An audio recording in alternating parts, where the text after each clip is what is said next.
नागपुर का एक छात्र नीट की परीक्षा देने की तैयारी में जुटा था। किताबें खुली थी, सपने खुले थे, लेकिन जैसे ही एडमिट कार्ड डाउनलोड हुआ उसके पैरों तले जमीन खिसक गई, क्योंकि उसका परीक्षा केंद्र नागपुर, मुंबई, पुणे या किसी भारतीय शहर में नहीं बल्कि अबू धाबी में निकला। जी हाँ, अबू धाबी।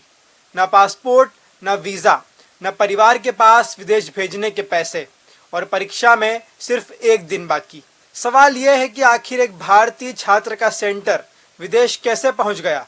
क्या एनटीए इतनी बड़ी गलती कर सकती है, या फिर देश की सबसे बड़ी मेडिकल प्रवेश परीक्षा अब छात्रों के धैर्य और मानसिक संतुलन की परीक्षा बन गई है?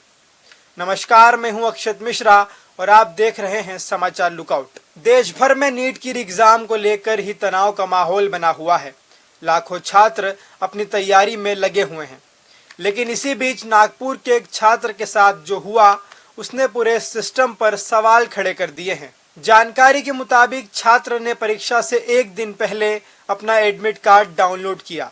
एडमिट कार्ड में जो परीक्षा केंद्र दर्ज था उसे देखकर छात्र और उसका परिवार स्तब्ध रह गया। केंद्र भारत में नहीं बल्कि संयुक्त अरब अमीरात के शहर अबू धाबी में अलॉट हुआ था। परिवार का कहना है कि छात्र के पास पासपोर्ट तक नहीं है, विदेश जाने का कोई इंतजाम नहीं है और परीक्षा में शामिल होने के लिए समय भी नहीं बचा है। बताया जा रहा है कि इस घटना के बाद छात्र पूरी रात रोता रहा और मानसिक तनाव में आ गया। अब यह मामला राजनीतिक गलियारों तक पहुंच चुका है। लोकसभा से विपक्ष के नेता राहुल गांधी ने सोशल मीडिया पर इस मुद्दे को उठाते हुए एनटीए पर सवालों की बौछार कर दी। राहुल गांधी ने कहा कि नागपुर का एक बच्चा एक महीने से नीट एग्जाम की तैयारी कर रहा था, लेकिन परीक्षा से एक दिन पहले उसे पता चला कि उसका सेंटर अबू धाबी में है। न पासपोर्ट, न पैसे और न समय बचा है। राहुल गांधी ने पूछा कि आखिर ऐसा कैसे हुआ। उन्होंने कहा कि कोई भी छात्र सेंटर तक न पहुंच पाने की शिकायत लेकर न बैठे, इसकी जिम्मेदारी एनटीए की है। राहुल गांधी यहीं नहीं रुके। उन्होंने कहा कि एनटीए देश के बच्चों और उनके माता पिता के धैर्य की परीक्षा ले रही है।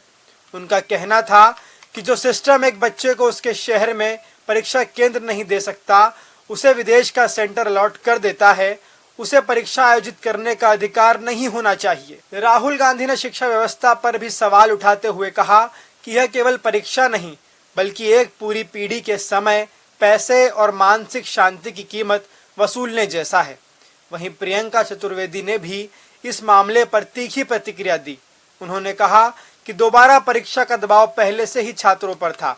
ऐसे में परीक्षा केंद्र को लेकर इस तरह की गड़बड़ी छात्रों के मानसिक तनाव और बढ़ाने वाली है। उन्होंने एनटीए की कार्यप्रणाली पर गंभीर सवाल खड़े किए हैं। मामला बढ़ने के बाद एनटीए की तरफ से सफाई आई। एजेंसी ने इसे तकनीकी गड़बड़ी बताया। एनटीए का कहना है कि सिस्टम में हुई इस त्रुटि के कारण छात्र को गलत सेंटर आवंटित हो गया था। इसके बाद छात्र का परीक्षा केंद्र बदलकर नागपुर में कर दिया गया और नया एडमिट कार्ड जारी करने की प्रक्रिया शुरू कर दी गई। लेकिन यहाँ सवाल सिर्फ एक छात्र का नहीं है, सवाल पूरे सिस्टम का है। अगर यह मामला सोशल मीडिया पर वायरल नहीं होता, अगर मीडिया इसे नहीं उठाती, तो क्या उस छात्र की सुनवाई होती? क्या उसका एक साल बर्बाद हो जाता? और अगर हो जाता तो जिम्मेदार कौन होता? देश में लाखों छात्र डॉक्टर बनने का सपना देखते हैं। उनके माता पिता उनकी जमा पूंजी दांव पर लगा देते हैं, लेकिन जब छात्रों की मेहनत से ज्यादा चर्चा सिस्टम की गलतियों की होने लगे तो समझ लीजिए कि समस्या कहीं ना कहीं बहुत गहरी है। फिलहाल एनटीए ने अपनी गलती सुधार दी है, लेकिन यह घटना एक बड़ा सवाल छोड़ गई है। क्या देश के छात्रों का भविष्य अब भी सुरक्षित हाथों में है, या फिर हर साल कोई नया विवाद उनका इंतजार कर रहा है?